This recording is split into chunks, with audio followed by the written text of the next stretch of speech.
నమస్తే.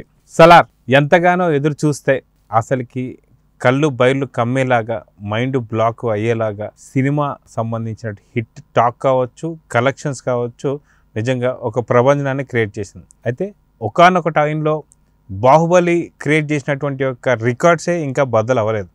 అయితే ఇప్పుడు సలార్ ఆ రికార్డ్స్ బద్దలు కొట్టిందా? తన హిస్టరీని తనే బద్దలు కొట్టాడా లేడా? అసలుకేంటి అసలుకి సలార్ ఫస్ట్ డే కలెక్షన్స్ ఎలా ఉన్నాయి, ఏ రికార్డ్స్ని బద్దలు కొట్టిందో ఇప్పుడు చూద్దాం. సార్ నమస్తే. నమస్తే అండి. సో సలార్ ఎంతగానో ఎదురు చూస్తుండగా రానే వచ్చేసింది, హిట్ టాక్ అయితే కొట్టేసింది. సో ఒకానొక టైంలో బాహుబలి రాకముందు బాహుబలి లాంటి ఒక అద్భుతమైనటువంటి ఒక విజువల్ వండర్ వస్తుందని ఎవరు ఎక్స్పెక్ట్ చేయలేదు. కానీ వచ్చేంత వరకు కూడా తెలియదు. దాని మీద పెద్ద ఎక్స్పెక్ట్, దాని ప్రమోషన్స్ కానీ చేసినా పెద్దగా ఏం తెలియదు. కానీ 1 తీసి పక్కన పెడితే 2 మాత్రం అది భయంకరమైన కలెక్షన్స్ని కొల్లగొట్టింది. కానీ సలార్కి ముందు నుంచే ఒక హైప్ అనేది క్రియేట్ అయింది కాబట్టి బాహుబలి రికార్డ్ని, అంటే ప్రభాస్ తన రికార్డ్ని తనే బద్దలు కొట్టుకున్నాడు లేదా అన్న ఒక క్వశ్చన్ అయితే, ఏ రికార్డులు అనేది బద్దలయ్యాయి అనేది ఎలా చెప్పుకోవచ్చు అంటారు? ఈ సలార్ ఫస్ట్ డే కలెక్షన్స్ ఎలా ఉన్నాయి? అంటే ఒక రికార్డుని బద్దలు కొట్టాలంటే జస్ట్ మిస్ అయ్యాడు ఆయన. బద్దలయ్యేదే ఎందుకు మిస్ అయ్యిందంటే పక్కన డంకీ సినిమా ఒకటిను, ఆక్వామెన్ 2 ఒకటి, హాలీవుడ్ సినిమా బాలీవుడ్ సినిమా రావడంతో, ఎందుకంటే డంకీకి దాదాపు 60 కోట్ల గ్రాస్ వచ్చింది ఫస్ట్ డే కలెక్షన్స్ పరంగా చూసుకుంటే. అలా చూసుకున్నప్పుడు మరి సలార్కి 175 కోట్లు వచ్చింది. ఆ 175కి ఒక 60 లేదా ఆక్వామెన్కి వచ్చిన అమౌంట్ కలుపుకుంటే దాదాపు అంటే ఫస్ట్ డే 250 కోట్లు కొల్లగొట్టి ఒక రికార్డు సృష్టించేది ఉండేది. ఓకే. కానీ ఈ సినిమాలు అడ్డం పట్టడంతో ఎక్కువ థియేటర్లు రిలీజ్ కావడానికి అవకాశం లేకుండా పోవడంతో కొంత రికార్డు మిస్ అయింది. తెలుగు నాట తప్పితే మిగతా రాష్ట్రాల్లో కానీ బాలీవుడ్లో కానీ డంకీ అనేది కొద్దిగా అడ్డం పడిందని చెప్పాలి. లేకపోతే Baahubali record, Baahubali conclusion record లేదా RRR రికార్డు బద్దలయ్యేది. అంటే ఇప్పుడు కూడా ఒక రికార్డు ఉంది, అది 3వ రికార్డుగా చెప్పొచ్చు, 3వ ప్లేస్లో ఉంది. ఫస్ట్ రికార్డు ఏంటంటే RRRకి ఉంది. RRRకి ఉన్న రికార్డు ఏంటంటే 235 కోట్లు record, first day record. Second ప్లేస్లో 215 కోట్లతో బాహుబలి 2 కంక్లూజన్ ఉంది. ఇక్కడికి వచ్చేసరికి 175 కోట్లతో సలార్ అనేది ఫస్ట్ డే కలెక్ట్ చేసిన రికార్డు అయితే ఉంది. అంటే 3వ ప్లేస్లో అయితే రికార్డు ఉంది. అయితే ప్రభాస్ పేరుతో ఒక కొత్త రికార్డు వచ్చింది. అదేంటంటే ఈ ఏడాది 200 కోట్ల క్లబ్లో చేరిన రెండో హీరోకి చెప్పొచ్చు. అంటే ఫస్ట్ హీరో షారుఖ్ ఖాన్, రెండో హీరోగా ప్రభాస్ అని చెప్పాలి ఈ సంవత్సరంలో. అంటే ఆదిపురుష్కి 108 కోట్లు వచ్చినాయి, దీనికి 175 కోట్లు వచ్చి 2 కలుపుకుంటే మాత్రం ఇదే రికార్డు అవుద్ది, ప్రభాసే రికార్డు అవుద్ది. ఆ పరంగా ఒక రికార్డు అయితే ఉంది. మొత్తానికి ఇంతకుముందు కూడా చూసుకుంటే ప్రభాస్ బాహుబలితో చేసిన రికార్డ్ ఏదైతే ఉందో అది దాని తర్వాత RRR ఆస్కర్ రేంజ్కి వెళ్ళింది కాబట్టి ఇది ఒక రికార్డు నెలకొల్పింది అనుకోవచ్చు. అయితే సలార్కి కొంచెం డంకీ ఒకవేళ ఎక్కువ లేకపోయి ఉంటే థియేటర్స్ ఎక్కువగా లభించేవి, దాంతోపాటు కలెక్షన్స్ కూడా ఈ రెండింటిని కూడా కొల్లగొట్టాయి అనుకోవచ్చు అంటారు. అవును, ఎందుకంటే టికెట్ల పరంగా ఇప్పటికీ వాళ్ళ పరంగా చూసుకుంటే టికెట్ల పరంగా దొరకట్లేదు వాళ్ళకి కూడా. మళ్ళీ రెండో రోజు రికార్డు అసలు రేపు మనకి అప్డేట్ ఇద్దాం మనం, ఎందుకంటే ఈ 3 రోజుల రికార్డు అనేది చాలా కీలకం. ఆదివారం వరకు ఈ 3 రోజుల రికార్డు నాకు తెలిసి సలార్కే ఉంటుంది అనుకున్నాను నేనైతే. ఆ రికార్డు బద్దలైపోద్ది, బాహుబలి రికార్డు కానీ RRR రికార్డు కానీ బద్దలైపోద్ది. కాకపోతే ఏంటంటే ఈ సంవత్సరం వచ్చిన ఎక్కువ వసూలు చేసిన హీరోగా, ఫస్ట్ డే వసూలు చేసిన హీరోగా మాత్రం ఆ రికార్డు ప్రభాస్కే ఉంటుంది. ఎందుకంటే 2 సినిమాలు కలుపుకుంటే మనకి జవాన్కి వచ్చేసరికి 129 కోట్లు ఉంది. జవాన్కి 129 కోట్లు, పఠాన్కి 108 కోట్లు చూసుకుంటే 236 కోట్ల చిల్లర ఉంది షారుఖ్ ఖాన్కి. అట్లా చూసుకున్నప్పుడు మరి 175 కోట్లును ప్లస్ 108 కోట్లు చూసుకుంటే దగ్గరగా మరి ప్రభాస్ ఆదిపురుష్కి 108 కోట్లు, ఇది 175. అంటే ఈ ప్రభాస్ ఎక్కువ కదా రికార్డు.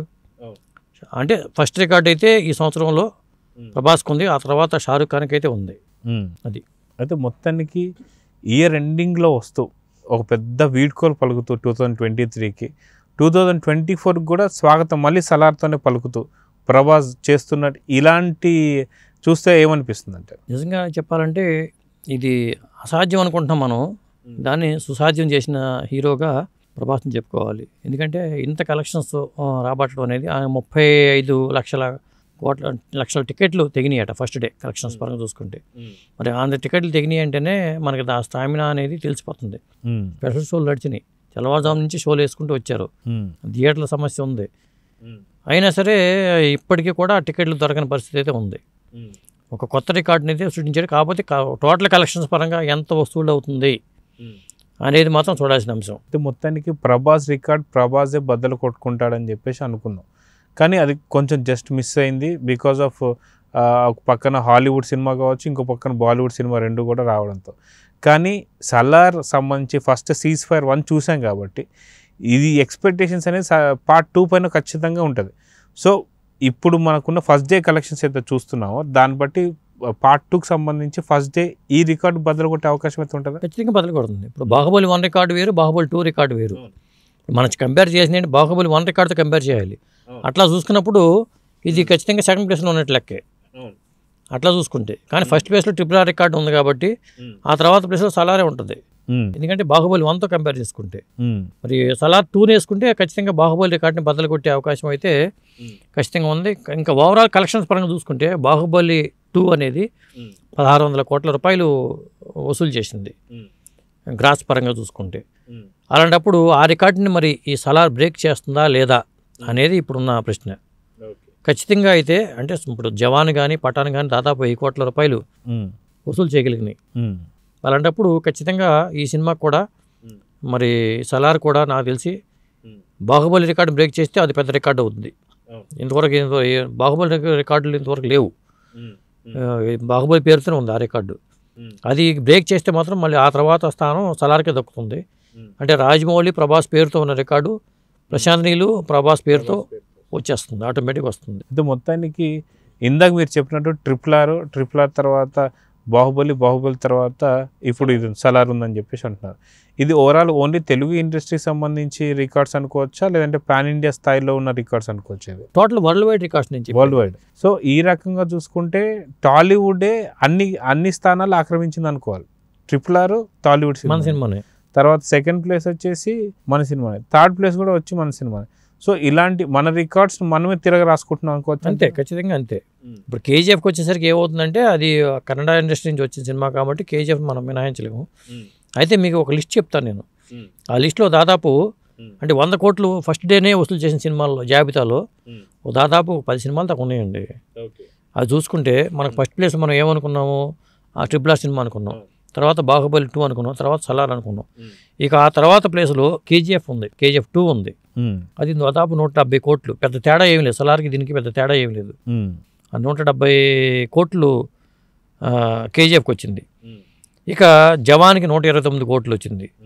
ఇక సాహోకి 128 కోట్లు వచ్చింది. అంటే ఇంచుమించు జవాన్తో సమానంగా సాహోకి ఫస్ట్ డేకి వచ్చింది. ఎందుకంటే బాహుబలి క్రేజ్ మీద ఉన్నాడు కాబట్టి సాహోకి ఆ స్థాయిలో కలెక్షన్స్ వచ్చినాయి. ఆ తర్వాత పఠాన్కి 108 కోట్లు వచ్చినాయి, ఆదిపురుష్కి 105 కోట్లు వచ్చినాయి. అట్లా చూసుకున్నప్పుడు మరి లియో కూడా దాదాపు అది 110 దాదాపు 110 కోట్ల క్లబ్లో లియో ఉంది ఈ మధ్య. అంటే లియోకి పబ్లిసిటీ కూడా ఎక్కువ వచ్చింది కాబట్టి. అలా యానిమల్కి ఉంది. ఇట్లా ఈ 100 కోట్ల క్లబ్లో చేరిన ఫస్ట్ డే సినిమాలో జాబితా చూసుకుంటే మనకు ఒక 10 సినిమాలు ఉంటాయి. అయితే ఆ 10లో తెలుగు సినిమాల్లో దాదాపు ఒక 5 నుంచి 6 ఉండొచ్చు అంటారా? తెలుగు సినిమాలతో హవా. అక్కడ చూసుకుంటే బాలీవుడ్ సినిమా ఇప్పుడు యానిమల్ సినిమా తెలుగు సినిమా కానీ వేసుకోవాలి లెక్క ప్రకారం అయితే. మన తెలుగు డైరెక్టర్ కానీ అది హీరో అక్కడ వ్యక్తి అయినా పోనీ హిందీలో వేసుకున్నా కానీ, మీరు అట్లా వేసుకున్నా కానీ, జవాను పఠాను మీరు తీసుకుంటే మన తెలుగు వాళ్ళ సినిమాలు ఎక్కువ ఉన్నాయి ఇలా చూసుకున్నప్పుడు. ఇప్పుడు ఎందుకంటే జవాను పఠాను తీసేయండి, KGF కన్నడ వాళ్ళు తీసుకోండి, మన బాహుబలి, RRR, సలారు, సాహో ఇవన్నీ మన సినిమాలే కదా. కాబట్టి మనదే హవా అని చెప్పుకోవచ్చు అక్కడ కలెక్షన్స్ పరంగా.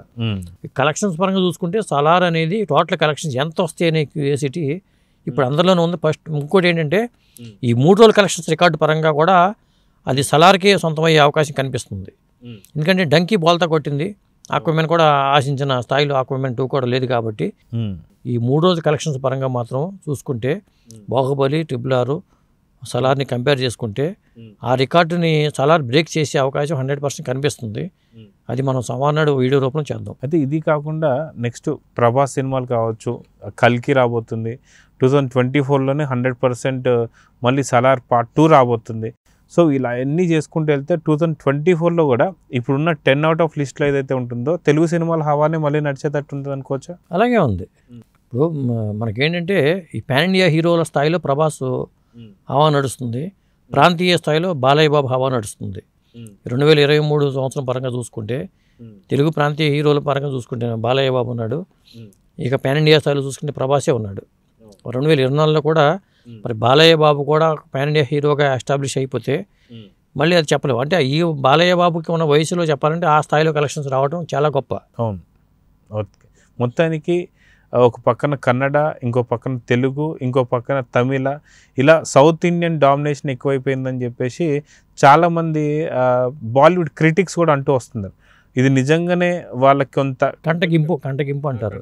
అది ఎవరికైనా ఉంటుంది ఖచ్చితంగా. ఎందుకంటే ఎక్కడి నుంచో వచ్చి నిన్నకాక మొన్న వచ్చి ముందు వచ్చిన చెవులు కానీ వెనక వచ్చిన కొమ్ములు వాటి అంటారు కదా, ఆ టైప్లోనే ప్రభాస్ స్టామినా అనేది కనిపిస్తుంది. కనిపించినప్పుడు ఆటోమేటిక్గా ఈర్ష్య ద్వేషాలు కామన్గా ఉంటాయి. దాని సినిమా ఫీల్డ్లో అలా ఎదిగిన వాళ్ళని దెబ్బ కొట్టే శక్తులు కూడా కొన్ని దుష్టశక్తులు కాచుకుని ఉంటాయి. ఇది కామన్ కాబట్టి వాటిని పెద్ద పట్టించుకోవాల్సిన అవసరం లేదు. ఎవరి టైం వాళ్ళది, దాన్ని ఎవరు ఏం చేయలేరు. అంటే సలార్ పార్ట్ 1 సీజ్-ఫైర్కి ఇలా వస్తే పార్ట్ 2 మాత్రం భారీ అంచనాలతో రాబోతుంది కాబట్టి ఖచ్చితంగా దాని మీద ఇంకో రకమైన కలెక్షన్స్ ఉంటాయి. సో అదేవిధంగా మళ్ళీ నెక్స్ట్ ఇయర్ 2024లో పుష్ప 2 కూడా ఉంది. పుష్ప 1 కావచ్చు, పుష్ప 2 కావచ్చు. ఈ రికార్డ్స్ కూడా ఎలా ఉండబోతాయి అనుకోవచ్చు. అది మన పుష్ప 2 వచ్చినప్పుడు మాట్లాడుకుందాం. ప్రస్తుతానికైతే ఈ రికార్డుల గురించి మనం మాట్లాడుకుందాం. మొత్తానికి ప్రభాస్ రికార్డ్స్ ప్రభాసే బద్దలు కొట్టే అవకాశం ఉందంటే ఖచ్చితంగా కనిపిస్తుంది. పార్ట్ 2లో ఖచ్చితంగా కనిపిస్తుంది. బాహుబలి రికార్డ్స్ని మళ్ళీ సలార్ బ్రేక్ చేసే అవకాశాలు ఎక్కువగా ఉన్నాయి. అయితే ఈ ఇయర్ ఎండింగ్ ఇప్పుడు దగ్గర డిసెంబర్ ఎండింగ్లో ఉన్నాం కాబట్టి సలార్ అనేది చాలా పెద్ద సినిమా. దీని గురించి ఈ సంవత్సరానికి రికార్డ్ అనేది సలార్. సో ఈ ఇయర్లో ఇంక మళ్ళీ ఇంకేం సినిమాలు లేవు కాబట్టి నెక్స్ట్ సంక్రాంతి వరకు కూడా పెద్ద సినిమాలు ఏం లేవు. సంక్రాంతికే మళ్ళీ సినిమాలు అనేవి రిలీజ్ అయ్యేది. సో అప్పటిదాకా సలార్ హవా కొనసాగుతుంది అనుకోవచ్చు అంటారా? ఖచ్చితంగా సంక్రాంతి వరకు కూడా సలార్ హవా ఉంటుంది. ఇది నెక్స్ట్ వచ్చే సినిమాలకి 2 వారాలు, వచ్చే వారం సినిమాలకి, అవతల వచ్చే వారం సినిమాలకి కానీ దాని ఎఫెక్ట్ కలెక్షన్స్ మీద చాలా ఉంటుంది. సలార్ ప్రభావాన్ని తక్కువ అంచనా వేయడానికి వీల్లేదు. సో మొత్తానికి చూసుకుంటూ వెళ్తే ఖచ్చితంగా నిన్న కూడా మనం మాట్లాడుకున్నట్టు టాప్ చైర్ కూడా మనకు సలార్కి ఇచ్చాం. అదేవిధంగా up to Sankranti, next year Sankranti వరకు కూడా టాప్ చైర్ సలార్కి అని చెప్పి చెప్పుకోవచ్చు అంటారు. 100% టాప్ చైర్ ఈ సంవత్సరం టాప్ చైర్ మాత్రం సలారే ఉంటుంది. సలార్ మొత్తం వీక్లీ టాప్ చైర్ కాదు, టోటల్ ఇయర్ టాప్ చైర్ సలారే. సో చూద్దాం సార్. మొత్తానికి ఫస్ట్ పార్ట్తో ఈ రేంజ్ హిట్ కొట్టి ఇంత కలెక్షన్స్ కొడితే పార్ట్ 2 పరిస్థితి ఎలా ఉంటుందో ఖచ్చితంగా ఊహించుకోవచ్చు. చూద్దాం, ఇంకా రికార్డ్స్ అన్ని కూడా తిరగరాయాలని చెప్పి కోరుకుందాం. సో ఇదండి మొత్తానికి ప్రభాస్ సంబంధించిన సినిమాలు ఏదైతే ఉన్నాయో తన రికార్డ్ తనే రాసుకుంటూ వెళ్తున్నాడో చూద్దాం. మరి మొత్తానికి సలార్ పార్ట్ 2తోని ఎలాంటి కలెక్షన్స్ ప్రపంచం సృష్టిస్తాడో చూద్దాం. Thank you.